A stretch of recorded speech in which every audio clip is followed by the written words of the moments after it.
السلام عليكم، مرحبا بكم مجددا في القناة. اليوم كما شفتوا غادي نحضر معكم رفيسة بالبلدية على حقها وطريقها. عندي هنايا دجاجة بالحجم اللي بغيتو. بالنسبة للمقادير ديال العطرية، عندي هنا الثومة بكمية وفيرة، تقريبا واحد 5 الفصوص ديال الثومة، وعندي الخرقوم والابزار سكينجبير والملحة، وعندي هنايا الكاري. لما لقيتوش الكاري غادي ديروا راس الحانوت. بالنسبه لي انا ما لقيتش راس الحانوت، والكاري تقريبا تا هو فيه عطريه منسمه وتا هي جات معاه زوينه. بالنسبه للكاري كتغلب عليه العطريه ديال الحلبه، داكشي علاش جات معاه صراحه زوين. كنفزق هاد العطريه غير بواحد شويش ديال الماء، واحد القطرات ديال الماء، باش كندخل داك هاد الشرموله في الدجاجه.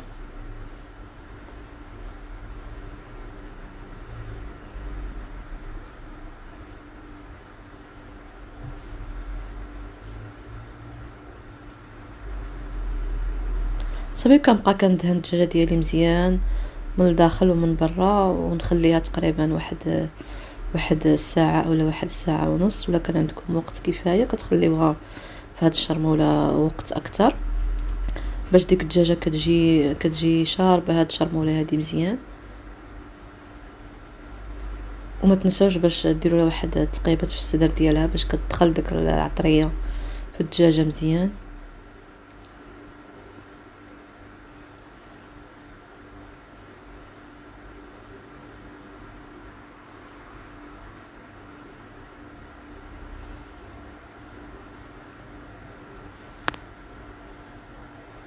صافي كنسالي الكميه ديال هاد الشرموله كامله كنضيفها.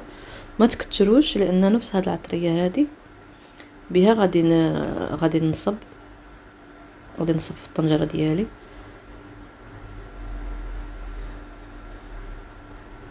صافي كما قلت لكم غادي ندير واحد تقيبات بحال هكا بالموس باش كتدخل ديك العطريه مزيان في الصدر، ما كيجيش ناشف.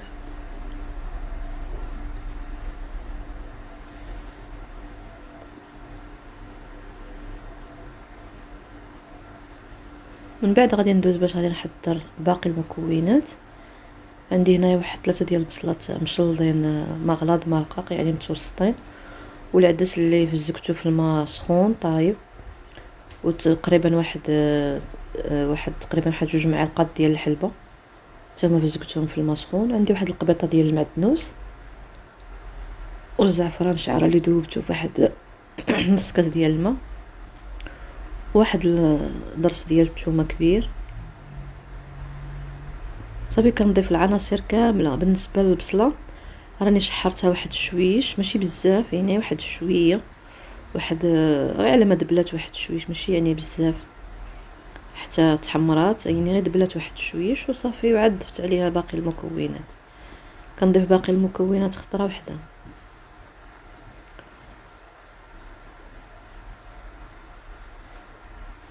وعندي هنايا كاس مخلط ما بين الزيت البلديه والزيت العاديه الروميه. تقريبا كندير واحد الكاس ونص ديال الماء. كنضيف باقي ديال ديك الشرموله اللي كنت فيها الدجاجه. كما لاحظتوا راني ما كنضيفش العطريه، يعني غير ديك العطريه اللي في الدجاج كانت كفايه باش طابت هاد الرفيسه.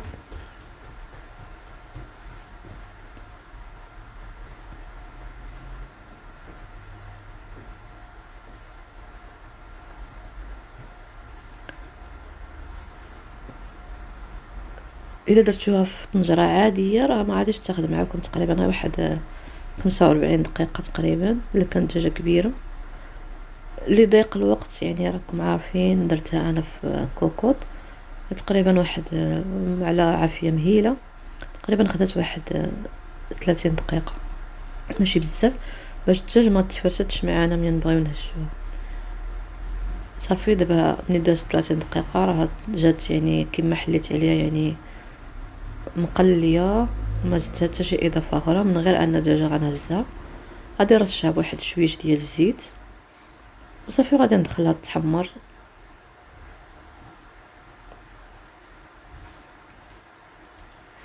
وغادي ندوزو هنا باش نحضروا التريد اولا الملاوي اللي غادي نرافقوا مع الرفيسه. السيدات المغربيات راه كيعرفوا الطريقه ديال التريد اولا الملاوي. يعني انا حفظت الملاوي ودرتهم رقاقين بزاف. درت هنايا تقريبا واحد 3 ديال الزليفات ديال الطحين، وزلافه ديال الفينو، ومعلقه ديال الملحه، ومعلقه ديال السنيده، ومعلقه صغيره ديال الخميره ديال الخبز. كندوز كنعجنو عادي بالطريقه المعتاده، وكنخليه كيرتاح، وكنبقى كنقسمو كويرات وصافي، وكنبدا كنخبزو. يعني راه ساهل، ما كياخدش معنا وقت طويل. انا عركت ما خليتهاش في البلاستيكه، يعني عركتها باش نربح الوقت.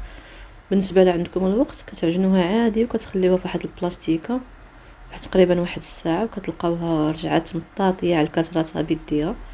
يعني ما كتاخدوش مع واحد الوقت اولا مجهود في العريق. صافي كندوز كنطيبهم بالطريقه المعتاده، وانا كرش واحد القليل ديال الزيت باش ما كيجيوش شاربين الزيت، يعني جاو ناشفين بزاف. واللي طيبتها في نفس الوقت كنقطعها. شفتوا كيفاش الرق اللي رققتهم، يعني كيجيو رقيقين بزاف. صافي ملي كتقطعوها وكتساليو، ملي كتبغيو تغرفوا كتفوروهم في الكسكاس باش كيوليو يرجعوا سخيخنين، وكنسقيو بالطريقه المعتاده كيفاش كتحبوا نتوما.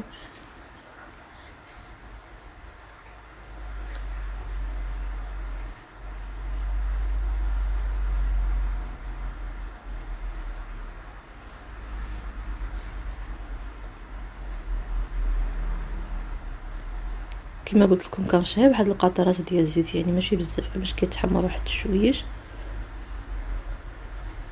باش ما كيتجيش التريد اولا الملاوي ما كيجيوش ميدمين بزاف اولا مزيتين، كيجيو ناشفين. وانا كنقطعهم بالطريقه البلديه، يعني ما كنحتاج لا مقص لا والو. بغيتو تقطعوهم بالطريقه اللي بغيتو، يعني قطعوا. انا اللي حسيتها كنقطعها في نفس الوقت، يعني ما احتاجيت لا مقص لا والو. صافي كنحاول مع هاد المليويات ديالي كنقلبهم حتى كيتحمروا مزيان، وكندوز لصحن التقديم. يعني الطريقه ديال التزيين راه كتبقى اختياريه، زينوا باللي عندكم. انا درت غير البيض والكركاع في الجنيبات، يعني ما كتعجبنيش انا رفيسه تكون فيها مثلا التمر اولا المشماش اولا داكشي حلو. كتعجبني يكون مالح مالح، كلشي مالح. كنتمنى الطبق ديال هذا النهار كنتمنى يعجبكم. رفيسه البلديه على حقها وطريقها. نتمنى تخليو لي تعاليق زوينه كما عودتوني. الدجاجه كما كتشوفوا راه دخلتها تحمرات من الوجه ومن الظهر، كتجيب هاد اللوين كتجي صراحه كتشهي. الطبق ديال هذا النهار ساليتو، نتمنى يعجبكم. نتلاقاو ان شاء الله في فيديو اخر، ونقول لكم مع السلامه.